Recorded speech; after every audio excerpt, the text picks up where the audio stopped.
नमस्कार दोस्तों, genius claims में स्वागत है। दोस्तों, आज की वीडियो होने वाली है अर्थशास्त्र जीके के ऊपर, जिसमें बहुत ही सेलेक्टेड एमसीक्यूज लिए गए हैं। तो आप वीडियो पूरा देखना, एक भी सवाल छूटना नहीं चाहिए। अगर आप चैनल पर नए हैं तो प्लीज सब्सक्राइब कीजिए और वीडियो को लाइक एंड शेयर जरूर कीजिए। तो शुरू करते हैं। पहला सवाल आता है, भारत में मान्यता प्राप्त स्टॉक एक्सचेंज की संख्या कितनी है? 25, 24, 10 या 11?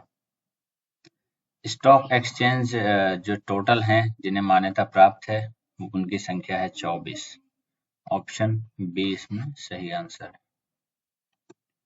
अगला सवाल है, टोक्यो स्थित स्टॉक एक्सचेंज का नाम है हांगकांग, निक्की, डॉ जोन्स, सीमेक्स।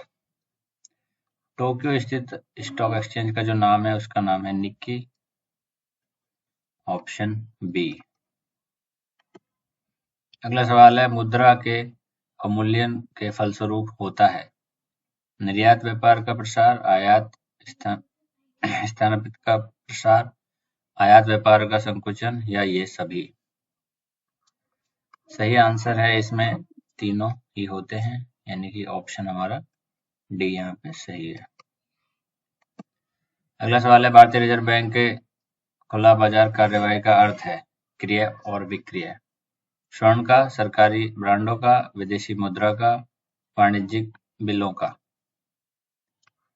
खुला बाजार कार्यवाही का अर्थ है इसमें सरकारी बांडों का। ऑप्शन बी इसमें सही उत्तर है। अगला सवाल है, सस्ती मुद्रा का अर्थ है बचत का निम्न स्तर, आय का निम्न स्तर, ब्याज की कम दर या निम्न जीवन स्तर? सस्ती मुद्रा का अर्थ है ब्याज की कम दर। Option C.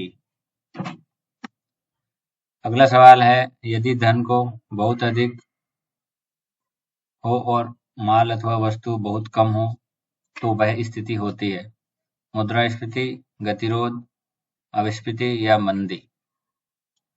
धन बहुत अधिक हो और माल व वस्तु कम हो तो इस स्थिति को कहते हैं मुद्रास्फीति। Option A. अगला सवाल है, बैंक दर में परिवर्तन से प्रभावित होता है ब्याज की बाजार दर, नकदी आरक्षण अनुपात, का निवेश के लिए चुनिंदा उद्योग, ऋण देने वाले बैंक? बैंक दर परिवर्तन से प्रभावित होता है ब्याज की बाजार दर। ऑप्शन ए यहाँ सही उत्तर है। अगला सवाल है, जिस विदेशी मुद्रा में शीघ्र देशांतरण की प्रवृत्ति हो उसे कहते हैं दुर्लभ मुद्रा, गर्म मुद्रा, स्वर्ण मुद्रा या सुलभ मुद्रा? विदेशी मुद्रा में शीघ्र देशांतरण प्रवृत्ति होता है उसे हम कहते हैं गर्म मुद्रा। ऑप्शन बी इसमें सही उत्तर है। अगला सवाल है, भारत में मुद्रा जारी करने का एकमात्र अधिकार निम्नलिखित में से किसके पास है? भारतीय स्टेट बैंक, भारतीय रिजर्व बैंक, भारत सरकार या योजना आयोग? मुद्रा जारी करने का जो अधिकार है भारत में वो भारतीय रिजर्व बैंक के पास है। ऑप्शन बी यहाँ पे सही उत्तर है। अगला सवाल है, भारत में राष्ट्रीय आवास बैंक निम्नलिखित में से किसकी एक पूर्ण स्वामित्व वाली समानुषंगी के रूप में स्थापित हुआ? सही आंसर है भारतीय रिजर्व बैंक। Option D. अगला सवाल है, सहभागिता नोट निम्नलिखित में से किस एक से संबंधित है? विदेशी संस्थागत निवेश, संयुक्त राष्ट्र विकास कार्यक्रम, क्योटो प्रोटोकॉल या इनमें से कोई नहीं? सहभागिता नोट जो संबंधित है वो है विदेशी संस्थागत निवेश। Option A. अगला सवाल है, भारत में रुपये का अवमूल्यन पहली बार किस वर्ष किया गया था? 1966, 1949, 1972 या 1978? रुपया का जो पहली बार अवमूल्यन हुआ था वो हुआ था 1949 में। ऑप्शन बी यहाँ सही उत्तर है। अगला सवाल है, भारतीय रिजर्व बैंक के द्वारा नगद कोष अनुपात में कमी की जाती है तो इसका साख सृजन पर प्रभाव होगा? कोई प्रभाव नहीं, कमी, वृद्धि या इनमें से कोई नहीं? इसका साख सृजन पर प्रभाव होता है, वृद्धि होती है उसमें। तो ऑप्शन सी यहाँ सही उत्तर है। अगला सवाल है, भारतीय जीवन बीमा निगम की स्थापना कब हुई? 1956 में, 1944 में, 1950 में या 1947 में? भारतीय जीवन बीमा निगम दोस्तों LIC की जो स्थापना हुई थी वो हुई थी 1956 में। तो ऑप्शन ए हमारा यहाँ सही उत्तर है। अगला सवाल है, भारत सरकार द्वारा नई खनिज नीति की घोषणा किस वर्ष की गई? 1991 में, 1992 में, 1993 में या 1994 में? नई खनिज नीति की जो घोषणा करी थी भारत सरकार ने वो करी थी 1993 ईस्वी में। ऑप्शन सी यहाँ सही उत्तर है। अगला सवाल है, भारत का सर्वाधिक अभ्रक उत्पादक राज्य है?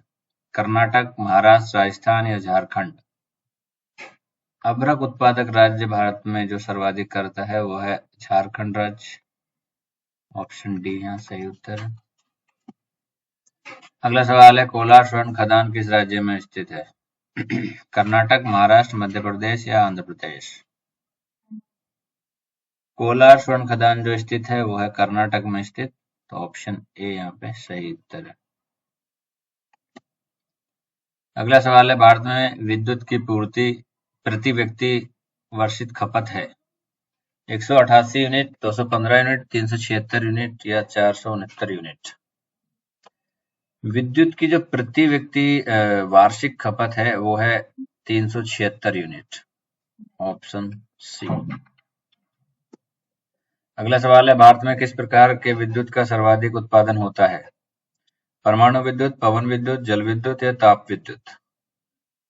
सर्वाधिक उत्पादन वाला जो विद्युत का प्रकार है भारत में वो है ताप विद्युत। क्योंकि ऑप्शन डी यहाँ पे हमारा सही उत्तर है। अगला सवाल है, संवैधानिक स्थिति के अनुसार खनिजों पर किसका अधिकार है? राज्य सरकार का, केंद्र सरकार का, इनमें से कोई नहीं या उपयुक्त दोनों?